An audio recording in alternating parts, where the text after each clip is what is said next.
Hi there, GoodGolf here with a new video.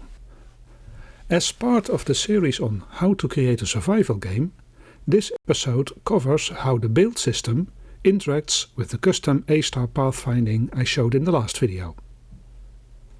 This will be a short video since it basically requires a few small edits only to demo how it works. The code will be available as a GitHub repo so you can play around with it yourself. So, what do we want to achieve in this episode? We want to combine the pathfinding with the build system.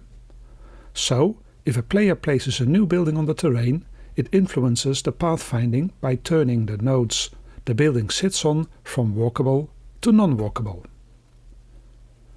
The pathfinding code has a public API call for this: invalidate obstacle cache. It has two parameters, a position and a radius of effect. So I changed the code for the debug build command, by default linked to the F1 key, to call this function on the position where the wall of the objects is placed.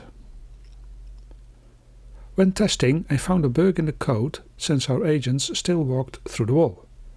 It turned out that the obstacle check radius in the graph configuration was too small for the larger nodes per meter value I introduced later in the development for performance reasons.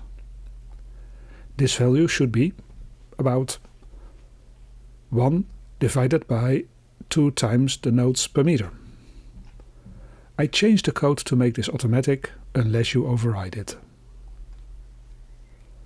I also updated the gizmos code to show the walkability of the tiles around the player, which you can see in the scene mode if you select the game object containing the procedural terrain and pathfinding scripts.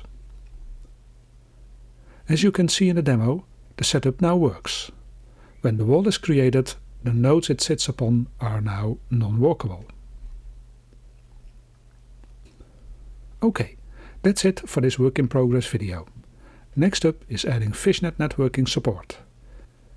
If you like this video, then please give it a thumbs up and I will be back in the next episode.